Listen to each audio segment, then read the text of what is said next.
Mateus capítulo 2, o nome da pregação de hoje é Você entendeu errado o nascimento de Jesus. Eu quero mostrar hoje que primeiro aquele presépio que você conhece aí, ele não narra a história corretamente. Mas isso ainda é insignificante, eu sei. O problema maior mesmo é o fato de que a própria história de Jesus, ela é narrada, mesmo quando narrada corretamente, não com as implicações corretas. Eles entendem de maneira incorreta o nascimento de Jesus e qual é o grande objetivo pelo qual ele encarnou, se fez gente. E é sobre isso que a gente vai falar hoje. Sobre o fato de que o nascimento de Jesus foi a revelação de Deus aos fracos. Deus veio trazer esperança, redenção aos fracos. Aqueles que estavam esquecidos e abandonados. Aqueles que ninguém imaginaria que poderiam ser resgatados, mas foram. É sobre isso que a gente vai falar. Vamos ler Mateus capítulo 2.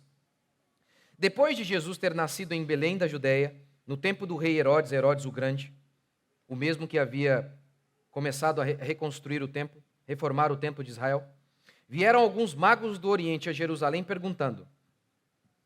Esses magos aqui têm todo tipo de polêmica que você puder imaginar. Tem até nome deles. Uns dizem, um veio da Grécia, outro de outro lugar e por aí vai. Eu não vou entrar nessas coisas porque isso é especulação. A minha pregação vai ser econômica ao falar desses magos. Por quê? Porque a Bíblia não fala muito deles. E aí, às vezes, o pastor quer dar uma de, que eu sou profundo. E eu não tenho certeza dessas coisas, como é que eu vou falar? Então, meu texto vai ser mais econômico, minha interpretação vai ser mais econômica, baseada no que eu tenho certeza que é esse texto aqui. Verso 2. Eles vieram perguntando, onde está o rei dos judeus recém-nascido? Lembrando que Herodes era rei.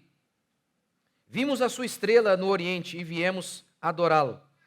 Ao saber disso, o rei Herodes perturbou-se, ele ficou agitado. Essa é a palavra aqui em hebraico. Ele ficou preocupado, agitado.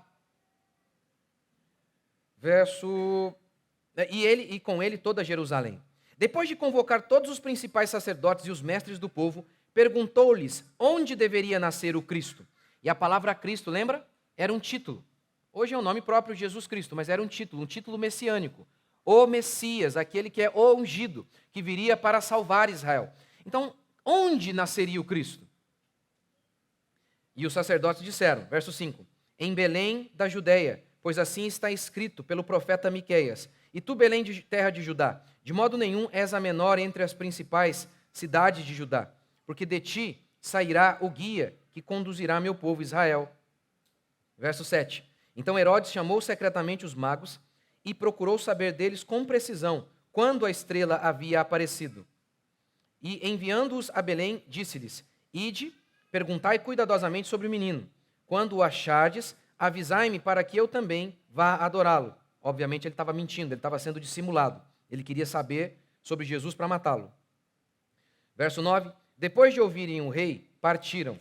E a estrela que tinham visto no Oriente foi adiante deles, até que parou sobre o lugar onde o menino estava. O que tudo indica que foi de fato um milagre que estava acontecendo. A estrela foi de fato conduzindo e mostrando o caminho. Verso 10. Ao verem a estrela, os magos ficaram extremamente alegres. Quando entraram na casa, viram o menino com Maria, sua mãe, e prostrando-se o adoraram. Depois abriram seus tesouros, ofereceram-lhe presentes, ouro, incenso e mirra. Sendo avisados em sonho para não voltar a Herodes, regressaram para sua terra por outro caminho. Você notou aqui que os magos, eles encontraram Jesus onde? Na casa, não lá no estábulo. Verso 13. Depois que os magos partiram, um anjo do Senhor apareceu a José em sonho e lhe disse, levanta-te, toma o menino e a mãe e foge para o Egito. Permanece lá até que eu fale contigo, porque Herodes procurará um menino para matá-lo. José levantou-se durante a noite, tomou o menino e a mãe e partiu para o Egito. E permaneceu lá até a morte de Herodes, para que se cumprisse o que o Senhor havia falado pelo profeta. Do Egito chamei meu filho. A quantidade de profecias se cumprindo só aqui. Verso 16. Então Herodes, percebendo que havia sido enganado pelos magos, ficou furioso e mandou matar todos os meninos de 2 anos para baixo, em Belém e nos arredores, de acordo com o tempo indicado com precisão pelos magos. Lembra que Herodes tinha perguntado? Há quanto tempo vocês viram a estrela? Aí lá no começo não se fala, mas aqui o texto diz, 2 anos. Fazia 2 anos que eles tinham visto a estrela. Então Jesus já estava com 2 anos quando os magos o encontram. Verso 17, cumpriu-se então o que o profeta Jeremias havia falado. Em Ramá ouviu-se voz de lamento e grande pranto. Era Raquel chorando por seus filhos e recusando-se a ser consolada, porque eles já não existem. Vamos lá então, o que a gente tem aqui é ao mesmo tempo a história do nascimento de Jesus e também da morte de muitos outros bebês. Mostrando que, já naquele dia, a vinda de Jesus não trouxe paz, como Jesus posteriormente iria dizer. A vinda de Jesus, de fato, trouxe divisão. Por um lado, assassinos foram revelados. O que estava no coração daquele homem canalha e maligno e endemoniado veio à tona. E ao mesmo tempo a salvação e a alegria para o povo de Deus. Uns ficaram perturbados, como Herodes, agitados, com medo. Outros se alegraram, como os pastores, que a gente lê lá em Lucas, e como esses magos aqui, que ficaram extremamente alegres. O mesmo vai se dar quando Jesus Cristo apontar no horizonte. Uns vão ficar perturbados e outros, que são aqueles que creem nele, ficarão extremamente alegres. Essa história então é de esperança para nós, mas é também de perturbação para todos aqueles que rejeitam Cristo Jesus, mesmo aqueles que parecem ter uma religião, porque este Herodes aqui é o mesmo que havia construído, estava reconstruindo o templo de Jerusalém. Oh, que homem piedoso, que homem religioso. E não era. Era um assassino. Era um assassino. Assim como hoje, há inúmeras pessoas que parecem serem favoráveis a Jesus, que parecem ser favoráveis à causa religiosa de Deus, mas não são. Então vamos começar com Herodes. Diz o texto que ele se perturbou. Por quê? Porque todas as profecias falavam do Messias como um rei. E Jesus, lembra que Jesus o tempo todo dizia sobre isso? Olha, arrependei-vos, porque o meu reino está próximo. Mas Jesus havia dito: o meu reino não vem com visível aparência. O meu reino não é deste mundo, ele disse para Herodes. O meu reino está dentro de vocês. A ideia que o judeu tradicional e Herodes tinha sobre o reino de Jesus estava incorreta. O reino é a igreja. O reino são os princípios de Jesus por meio de sua igreja, se espalhando por todo o mundo. Essa era a ideia de reino de Jesus. Mas a ideia de Herodes e dos outros era de que Jesus iria estabelecer um reino material, iria destronar César. Mas não era isso. Mas Herodes pensava, e por isso ele via Jesus como uma ameaça. Espera aí, se ele é o rei, eu sou o quê então? Então eu vou ter que entregar a minha coroa a ele? Ele é um concorrente. Mesmo Herodes parecendo tão piedoso, ao construir o templo de Israel, ao reconstruir o templo de Jerusalém, ele estava perseguindo Jesus e estava disposto a matar todas as crianças com 2 anos para baixo. Porque ele falou, olha, há 2 anos que vocês viram a estrela, então para eu não ter dúvida, crianças de 2 anos para baixo, vou matar todas. Um assassino. Por quê? Tudo por quê? Porque ele via Jesus como seu concorrente. Ele deveria dizer, Jesus é que é o rei, eu vou ter que entregar meu trono a ele? De fato não precisaria. Mas, de qualquer maneira, é o que acontece hoje com as pessoas. É o que pode acontecer comigo e com você. As pessoas, elas podem parecer tão piedosas, podem até dar grandes somas de dinheiro à igreja, como Herodes deu. Mas experimente dizer a elas, olha, isso aí vai contra a lei do reino de Jesus, vai contra a lei de Jesus que é o rei. E aí até crentes não têm coragem de dizer meu corpo, minhas regras. Mas dizem, não, eu governo a minha vida do jeito que eu quero. Eu faço do jeito que eu quero. É assim que as pessoas fazem. E essas pessoas, obviamente, com a notícia de que Jesus veio, elas ficaram perturbadas. Aquelas pessoas que estão dispostas a servir a Jesus, essas ficaram alegres. Mas todo aquele que não quer se deixar ser governado por Cristo, fica perturbado. Fica perturbado com o fato de que terá que negar a si mesmo, tomar a sua cruz e viver para Cristo, deixando que as regras e as leis dele o governem. Em segundo, o texto fala aqui de algumas profecias. A primeira, quando os magos perguntaram onde nascerá o Messias. Herodes chamou os sacerdotes. Interpretem para nós, a partir da Escritura. E eles então disseram, Miqueias, capítulo 5, verso 2, diz que em Belém, lá é o lugar em que o Messias deve nascer. Essa é a primeira profecia. A outra aqui que eu acabei de citar, mas o próprio nascimento de Jesus em Belém foi um milagre. Por quê? Diz o texto bíblico que o César da época, ele fez um censo. Ele queria saber quantas pessoas havia no seu reino. Geralmente as pessoas, os reis, não fazem isso pensando em boas coisas. Basicamente há dois motivos para que eles façam isso. Um motivo militar, bélico, e outro financeiro. Cobrar mais imposto ou saber, posso matar mais gente? Qual é o tamanho do meu exército? Via de regra, é por isso que eles fazem. O rei, ou melhor, o imperador César, baixou esse decreto e, por conta disso, Maria, que estava grávida, foi obrigada a ir para Belém para fazer o censo na sua terra. Ora, qual mulher, mesmo naquela época, viajaria? Veja bem, e não era de carro, o que já seria complicado. Hoje não recomendamos não viajar quando a mulher está grávida aí, ou perto de dar à luz. Por quê? Você imagina, está longe de um hospital, longe, não se faz isso. Agora imagine uma mulher grávida no jumento. É óbvio que ela só foi para lá porque César obrigou. É óbvio, parece que ela não estava lendo a profecia. Isso mostra que Deus, ele pode prever o futuro, porque ele escreve o futuro. Não é que ele viu o futuro, ele viu os homens fazendo, aí falou, eu acho que eu posso me utilizar disso. Não, ele escreve. A Bíblia diz que Deus tem o coração dos reis nas suas mãos como um rio, e Deus inclina o coração desses reis para onde Deus quer. E Deus se utiliza, inclusive, da maldade desses homens para efetuar os seus propósitos. E, com a morte das crianças, mais uma profecia se cumpriu. Diz o texto bíblico aqui, em Ramá se ouviu grande voz de lamento, grande pranto. Era Raquel chorando. Ou seja, isso mostra que Deus era soberano sobre todas aquelas desgraças, inclusive sobre as crianças que morreram. Deus tinha visto que aquilo ia acontecer. Deus não havia perdido o controle. Deus era soberano. Aquilo tinha que acontecer.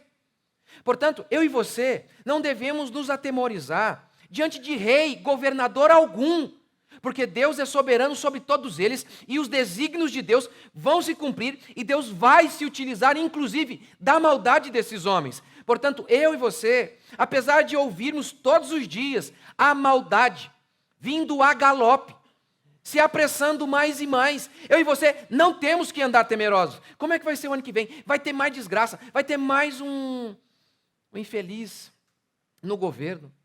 O Dino no STF, olha que feiura. Aí você fica apavorado, meu Deus, o que vai ser? César, aquele povo doido. Herodes, alguns dizem que esse endemoniado aqui mantinha relação com a sua esposa depois que ela morreu. O cara era um demônio, esse Herodes. E esse Herodes, Jesus nasceu nos dias de Herodes, nos dias em que aquele poderoso império pagão romano governava. E o povo de Deus sobreviveu. O povo de Deus foi triunfante no meio daquele povo que perseguiu o povo de Deus sistematicamente. Jesus nasce no meio dos bichos. Jesus enfrenta monstros. E o povo de Deus também. Portanto, eu e você, ao olharmos para o nascimento de Jesus, devemos nos lembrar, o mundo sempre foi pura desgraça e sofrimento. Na época de Jesus, não foi diferente. Na minha e na sua, também não é. Nós não temos que nos atemorizar de nada. Sabe por quê? Porque tudo já está escrito e determinado. Tudo está escrito a meu respeito, a seu respeito. A história, nós já sabemos o final, nós temos o spoiler. Nós já sabemos de tudo. Por quê? Porque Deus escreveu, como diz o Salmo, que o Senhor nos viu, substância ainda informe, e no seu livro Ele escreveu e determinou todos os nossos dias, quando nenhum deles havia ainda. As profecias acalmam o nosso coração. Deus está regendo o mundo, mesmo que César governe, mesmo que Herodes governe, mesmo que homens malignos estejam no judiciário, mesmo que homens bandidos e criminosos estejam governando o país, nada mudou. Deus continua soberano. Terceiro, os magos. O povo dá até nome para os magos, sabia? Melquior, Baltazar e Gaspar. Uns dizem, um veio da Índia, outro veio do Egito, outro veio da Grécia. Rapaz, se você ler, tem cada história, eu não vou entrar nisso. Quem são os magos? Não sei. Eu só vou falar o que está no texto aqui. Eu só vou mencionar para vocês o que está no texto. Não vou fazer especulação, não vou fazer isso. Até a questão da estrela, como que era isso? A gente nem sabe também. O que eles eram? Que estrela era essa? Não sabemos. Mas uma coisa está muito clara, e eu só vou falar dela. Porque eu podia aqui falar para você o que será que eles eram. Tem várias teorias. Não vou falar. Aí ia parecer tão sábio. Esse pastor sabe das coisas. Olha, ele viu o que ninguém viu. É claro que esses pastores viu o que ninguém vê. Eu não sei de onde que eles estão vendo essas coisas. Eu não sei. E eu só vou falar para vocês o que está claro aqui no texto. E sabe o que está claro aqui nesse texto? E sabe o que de fato importa? E sabe por que Deus não se preocupou em falar para nós? Como é que era isso, esse negócio da estrela? Porque a única coisa que importava é o que eu vou falar para vocês aqui. O que está claro aqui é que homens pagãos vieram de longe, porque Deus se revelou a eles. É só isso que importa. E o texto diz que a estrela foi os conduzindo. É só isso que importa. Por isso que Deus deixou só isso para mim e para você. Para mostrar o seguinte para mim e para você. Às vezes você pensa assim, puxa, aquele cara ali está distante de Deus, hein? Os magos estavam 2 anos de distância de Deus. 2 anos de distância. E Deus, miraculosamente, se revelou a eles. Aquela pessoa ali é difícil de se converter. Aquele povo não tinha Bíblia não, gente. Não tinha. Na época, o acesso a um escrito era dificílimo. Deus deu um jeito de salvar aqueles homens. Não há impossíveis para Deus. Essa história é para mostrar isso. Ninguém será salvo pela própria inteligência. Porque os judeus estavam ali. Ali, eles tinham a Bíblia na mão deles, apontando o lugar. E eles não foram.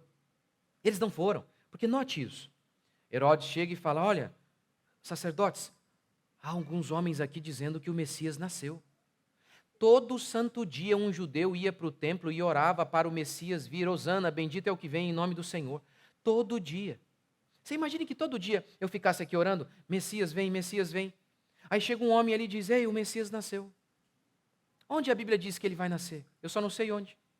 Aí eu pego a Bíblia e falo, é ali, em Belém. E aí eu, que oro todo dia para o Messias vir, eu fico em Jerusalém. E aquele cara, aqueles 3, ou sei lá quantos, quer dizer, não sabe também, aqueles ali, 2 anos de distância, eles foram. Os sacerdotes mostraram o caminho e ficaram em casa. É o que o texto provavelmente indica para nós. Isso é para que você se lembre, a salvação não é uma obra humana.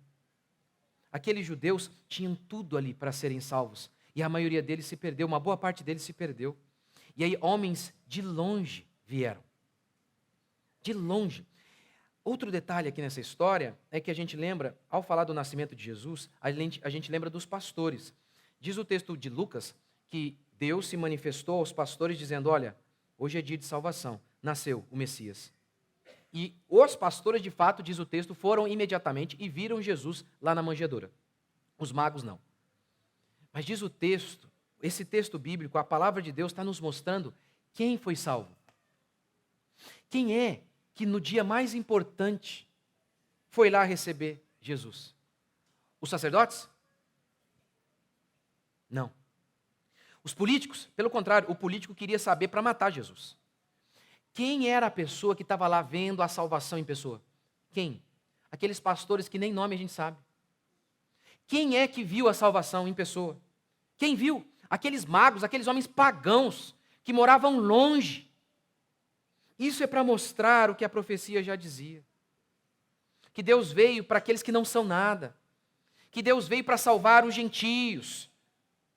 Não foi isso que Abraão, a profecia Abraão, em ti, Abraão, serão benditas todas as famílias da terra. Jesus, o Cristo, veio para salvar os desvalidos, os esquecidos, aqueles que não significam nada, os importantes também, mas ele veio para salvar todos. É isso que essa história está nos mostrando. E ele veio salvar os gentios. Os magos eram gentios. Os magos eram gentios. Que coisa? Nós, idólatras, pervertidos. Essa é a história dos gentios. Os gentios, por exemplo, eles tinham lá, nós gentios, casas de prostituição cultual. De modo que, nas culturas gentílicas, você via as pessoas no culto, mantendo relações com mulheres, porque eles acreditavam que assim eles se conectavam com Deus. Eles também ofereciam os seus filhos a Moloque, matavam os seus próprios filhos. Os costumes mais absurdos, os mais absurdos.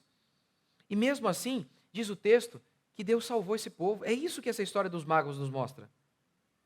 Em Miqueias 5:2 está escrito: E tu, Belém Efrata, pequena demais para figurar como grupo de milhares de Judá? Você é muito pequena, você não figura entre as mais importantes, mas você será, porque de ti vai sair aquele que há de reinar em Israel. Tudo aqui aponta para mostrar o seguinte, está vendo? Aqueles que são esquecidos por este mundo não serão por Deus. Ninguém lembra de Belém, ninguém lembrava, mas agora vão lembrar. Os pastores, quem eram aqueles pastores?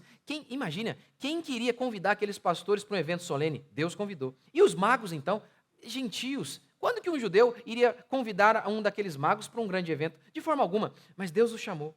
Isso é para mostrar a salvação de Jesus Cristo. Para a gente ignorante, para a gente insignificante. Como Jesus um dia disse: Graças te dou, Pai, porque ocultaste estas coisas aos sábios e instruídos e revelaste aos pequeninos. De onde vocês vieram, gente? Olha, o que a gente fazia? O que a gente acreditava? Pelo amor de Deus, meus pais eram católicos. Catolicismo é uma loucura total. Eles pegam um pedaço de hóstia e dizem, aqui está Jesus, literalmente. É sério. Tem cheiro de pão, textura de pão, gosto de pão, mas eles dizem, não é pão, é Jesus. E é literalmente. Literalmente. A gente já acreditou nisso. Meu pai, ele levava para casa uma época lá, cristais.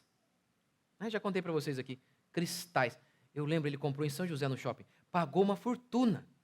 Uma fortuna para os cristais energizarem a casa. Acredita nisso? Olha no que já acreditamos. Olha no que a gente já acreditou. A gente já acreditou no PT, gente. Já teve gente que cometeu esse pecado. Olha aí. Olha de onde Deus nos tirou. Vê se pode. A gente já acreditou no socialismo. E Deus teve misericórdia de nós. Nos salvou. Salvou aqueles pastores. Salvou aqueles magos. Longe, distante, sem conhecimento, sem a Bíblia. Eles não tinham a Bíblia. Eles não tinham. Se eles tivessem, eles saberiam. Não tinham. Não tinham. Deus salvou. Salvou você, seu João, dona Joana. Você que não sabe bem pouco das coisas da vida. Se perguntar para você o que é socialismo ou liberalismo econômico, você nem sabe. Engels, Marx, você não sabe. Mises, nunca ouviu falar. O mito de Platão, nem sei o que é isso. Sabe nada. Mas como aqueles pastores e como os magos, você sabe da única coisa que importa. Você sabe quem é o Messias. Você sabe quem é o seu Salvador. Talvez você vai falar com um cara da faculdade. Quer dizer, das faculdades também está bem ruim, né? Eles também são bem ignorantes. Mas você pega um cara intelectual aí de fora.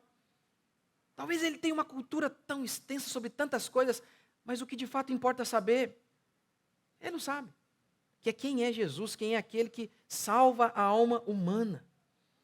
Essa história é para mostrar o que Paulo afirma em Romanos. Não depende de quem quer ou de quem corre, mas de Deus usar misericórdia. Deus usou misericórdia com os pastores. Deus usou de misericórdia para com os magos. Por isso eles foram até Jesus. Por isso eles buscaram Jesus. Por isso eles foram salvos. É por isso que você está aqui. Você pode falar problema. Mas você entende, você sabe. E a Bíblia diz, é você que sabe das coisas, porque você sabe a única coisa que de fato importa é saber. Que o Messias nasceu, que ele se fez gente, que ele viveu sem pecado, que ele morreu sob Pôncio Pilatos e ao terceiro dia ele ressuscitou. Se tudo mais você esquecer, mas se você souber disso, já valeu a pena. Por quê? Porque você estará com Cristo por toda a eternidade. É isso que a Escritura declara. Os magos viajaram por 2 anos. 2 anos. Os sacerdotes estavam ao lado. E eles não buscaram. Mas aqueles homens, sim. Quando Jesus nasce, e o anjo diz para Maria em Mateus capítulo 1, o nome dele será Jesus, que significa Salvador. Por quê? Porque ele salvará o seu povo de seus pecados. Como eu disse para vocês no começo, todo judeu, a maioria dos judeus, não acho que eu posso dizer todo, o judeu, ele tinha um entendimento errado sobre as profecias. As profecias de que Jesus seria o descendente de Davi, que ele iria sentar no trono de Davi e que o reino desse Messias não teria fim, foi interpretada de uma maneira incorreta pelos judeus. Eles acreditavam que Jesus iria estabelecer um reino físico, mas não.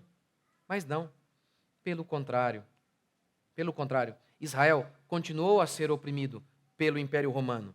E como eu disse para vocês, pelo contrário, a situação se agravou com a vinda de Jesus. Se agravou. O verdadeiro judeu foi perseguido como nunca. Politicamente, a situação se tornou infinitamente pior. Por quê? Porque ser cristão era um ato político. Era um ato político. Eles deveriam adorar a César. César acreditava que era uma espécie de Deus e, ao mesmo tempo, ele era o imperador. Ao longo da história humana, a religião e o Estado sempre se misturaram. O faraó, ele era a reencarnação de uma divindade e ele era o líder político. Não se separava isso, a religião e a questão do Estado. Com o imperador romano também não. Eles tinham que prestar culto ao imperador. Mas os cristãos diziam, não posso, eu só tenho um Deus. Eu só tenho um Kyrios, que era a palavra para Senhor. César não é Senhor nesse sentido. Ele pode até ser Senhor no sentido de um governante, mas Senhor como divindade, como um Senhor absoluto sobre o mundo, de forma alguma.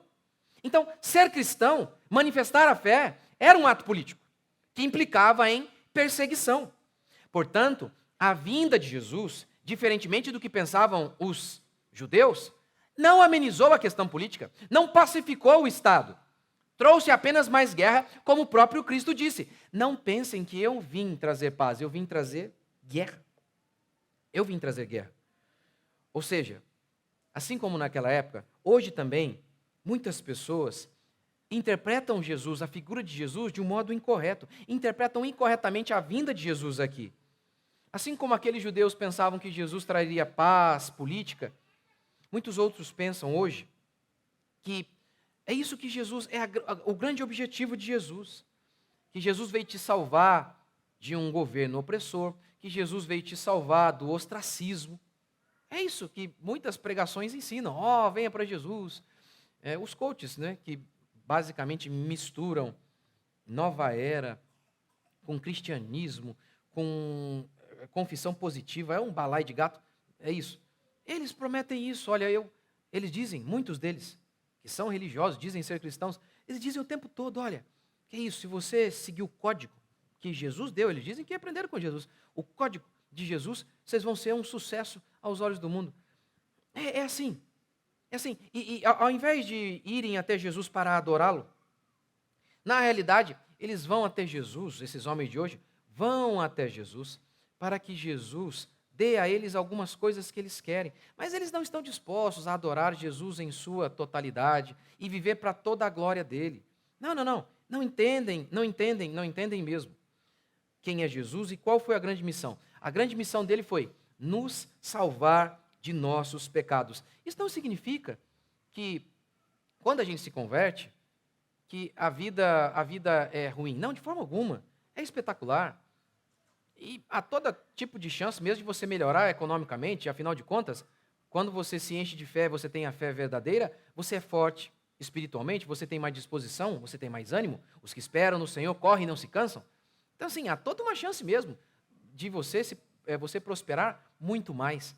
Mas, de forma alguma, isso foi a promessa, objetivo messiânico com a vinda de Jesus. Não. Naturalmente, para a maioria daqueles cristãos, a coisa ficou bem ruim. Ora, hoje, as coisas são bem parecidas. no trono tem lá um Herodes.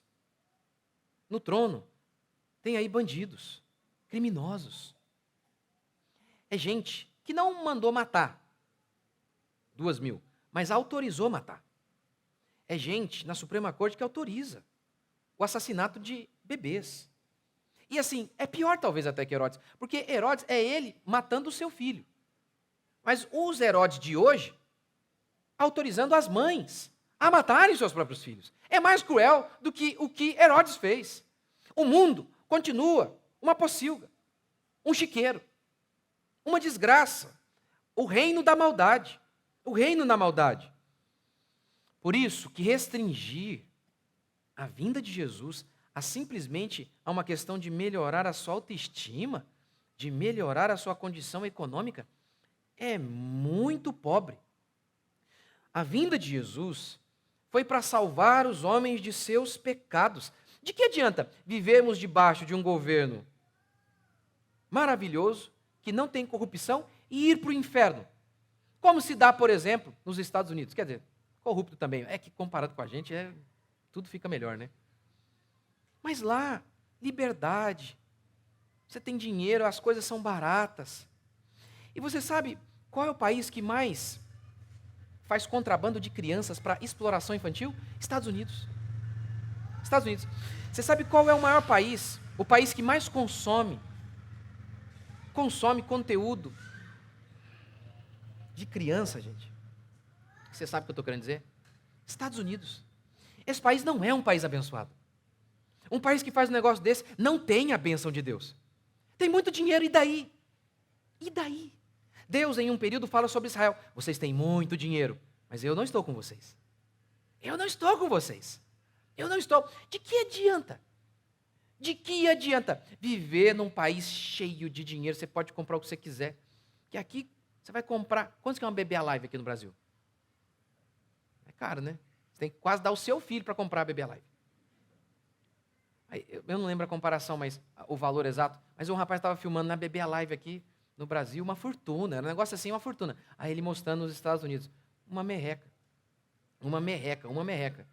Aí agora, mas aí também esses dias alguém falou de uma pessoa que foi para os Estados Unidos, aí tem que pagar lá, a medicina você tem que pagar, né?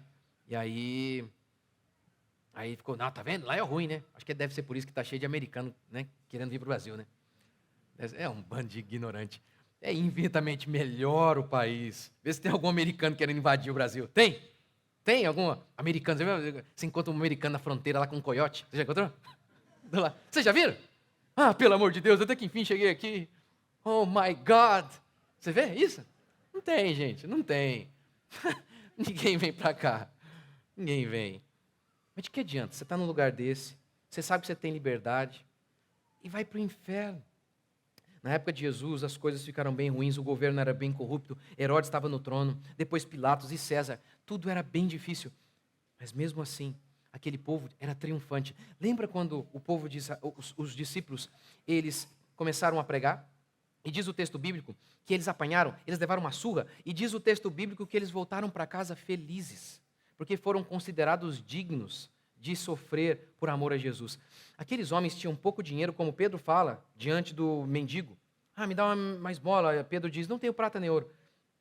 Eles tinham poucos recursos. Eles eram perseguidos e odiados por todos, como Paulo foi odiado até pelo seu povo que o entregou. Mesmo assim, eles estão de cabeça erguida, eles têm uma vida triunfante, eles são felizes, eles são alegres. Como é isso? Como aqui a gente vê aqui, ó, eles ficaram extremamente alegres ao verem a estrela os direcionando para Jesus Cristo. Essa é a nossa história. Nós podemos estar passando momentos de dificuldade financeira. Nós podemos enfrentar uma crise política. Nós podemos estar num lugar difícil, complicado. Mas, porque nós temos Jesus, porque nós fomos salvos, nós sabemos que temos esperança, que estaremos com Ele por toda a eternidade, que Ele vai usar as dificuldades para contribuir com a nossa salvação, de modo que um dia nós o veremos. Nós o veremos. Não numa manjedoura, não numa manjedoura, mas no seu cavalo branco, para pisotear todos os malignos, todos os Herodes da existência, todos os assassinos. Eles vão ficar perturbados, mas nós, diz a Escritura, Vamos nos encher de esperança, porque o nosso Senhor virá para nos redimir. Você crê nisso? Vamos ficar de pé?